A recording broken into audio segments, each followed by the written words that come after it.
पीले दांत वाली बहू। रंजना कभी ब्रश नहीं करती थी। उसे कितनी बार उसके माँ बाप ने डांटा, लेकिन उसका कोई असर उस पर होता ही नहीं था, जिस कारण से उसके दांत पीले पीले हो जाते हैं। शादी के बाद अरे बहू, वैसे तो तुझ में कोई कमी नहीं है, पर तेरे दांत इतने पीले कैसे हैं बेटा? कैसे मतलब? कोई सर्जरी थोड़ी ना कराई है। वो तो क्या नाम, मैं ब्रश नहीं करती थी तो पीले हो गए। अब क्या करूं? आप कहें तो लाल करवा लूं या फिर काले? यार ये क्या है, क्यों माँ से लड़ रही हो? लड़ रही हूँ? अरे मैं लड़ रही हूँ या ये बोल रही है कि दांत पीले हैं, पीले। अरे तपस्या थोड़ी ना की है इन्हें पीले करने के लिए। बकायदा ब्रश नहीं किया है 20 साल तक, तब जाकर। छी, कैसी बात कर रही हो? ये उस वक्त तो पीले नहीं थे जब हम लोग तुम्हें देखने आए थे। अरे तब साफ करवा लिया होगा डेंटिस्ट के पास जाकर। अब देखो कैसे पीले पीले लग रहे हैं। रंजना सास की तरफ गुस्से से देखती है। फिर शुरू हो गई पीले पीले पीले। अरे पीले तो तब भी थे जब मेरे हाथ का रसगुल्ला उड़ा उड़ा कर खा रही थी और बोल रही थी, लड़की नहीं गुणों का खजाना दे रहे भाई साहब आप। खैर, अब वो लोग करते भी तो क्या करते, पीले दांत वाली बहू पल्ले पड़ी थी तो झेलना तो था ही। एक दिन कीर्तन में रंजना गाना गा रही थी। अरे कमला बहन, माँ का द्वार है, यहाँ तो सब शुद्ध होकर आते हैं, फिर अपनी बहू को ब्रश भी नहीं करवाती तुम। दूर से पीले पीले दांत भक्ति में बाधा उत्पन्न कर रहे हैं। अरे कोई 2 साल की बच्ची थोड़ी ना लेकर आई हूँ मैं बहू बनाकर। अच्छी खासी लड़की है, अरे कैसे करवाऊं ब्रश? ये तो उसे खुद करना चाहिए ना।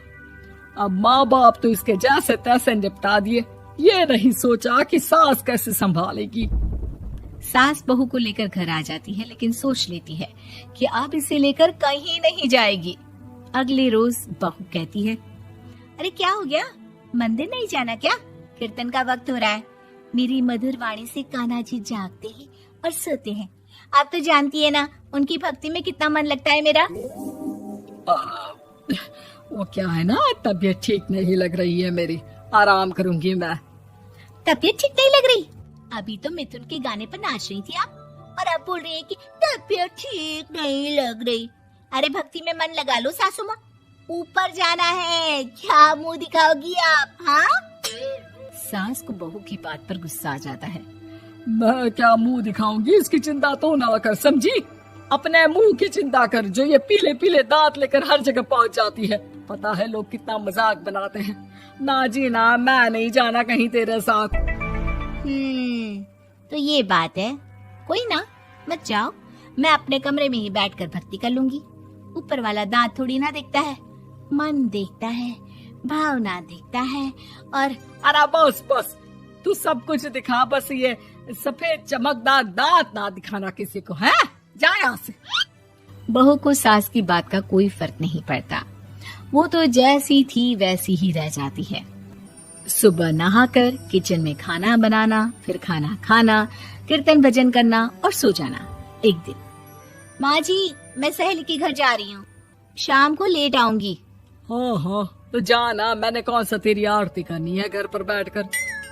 रंजना सहेली के घर जाती है, जहाँ वो पार्टी में जाने की तैयारी कर रही होती है। अरे शिखा, कहाँ जाने की तैयारी कर रही है? मैं गलत वक्त पर आ गई क्या? अरे नहीं यार, उल्टा सही वक्त पर आ गया। मैंने ये साड़ी और ज्वेलरी निकाली है यार, शाम को इनके ऑफिस की एक पार्टी में जाना है। बताना कैसा लग रहा है ये सब? नहीं यार, इस ड्रेस के साथ तो वो वाली ज्वेलरी अच्छी लगेगी। हाँ हाँ सही बोल रही है, मैंने ध्यान ही नहीं दिया। वैसे तो हमेशा से मस्त फैशन सेंस रखती है। तो बड़ा जाती होगी ना पति के साथ पार्टी में। रंजना कुछ नहीं बोलती, बस सोचती है कि यार काश ये बात सही हो जाती, पर मैं क्यों नहीं जाती पार्टी में? क्या इन लोगों की कोई पार्टी होती नहीं होगी? रंजना घर आती है और रात में पति से सवाल करती है, एक बात बताइए, आप मुझे किसी पार्टी में क्यों नहीं ले जाते?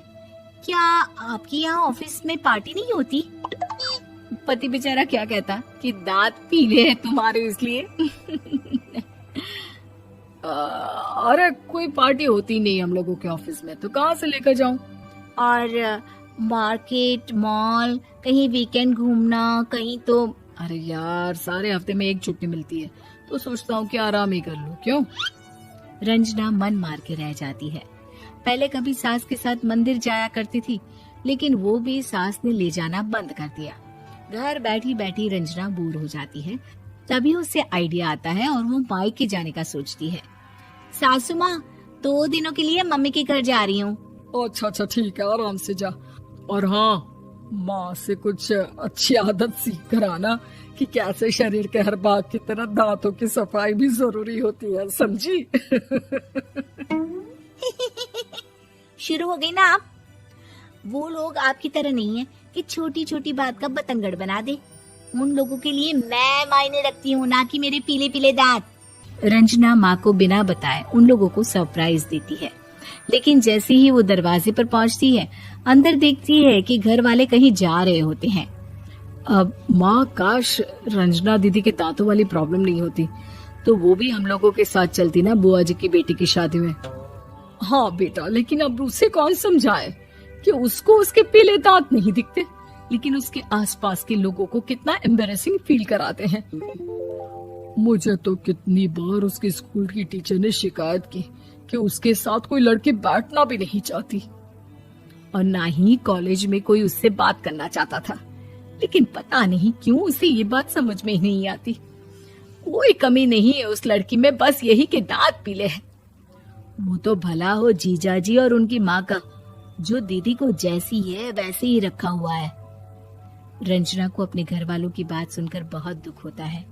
वो सोचती है कि वो क्या करे, लेकिन फिर वो सीधा डेंटिस्ट के पास जाती है, अपने दांत चमकाती है और कसम खाती है कि वो रोज ब्रश करेगी। अरे क्या हो गया? तुम तो 2 दिनों के लिए गई थी ना, पर कोई ना, अच्छा है, चलो आ गई तो। रंजना सास के सामने आकर खड़ी हो जाती है और पूरी स्माइल करती है, उसके चमकदार दांतों को दिखाती हुई। हैं? चले मंदिर। माँ, मुझे माफ कर दीजिए, मैंने आप लोगों को बहुत एम्बैरेसिंग फील करवाया। मैं आज से रोज ब्रश करूंगी।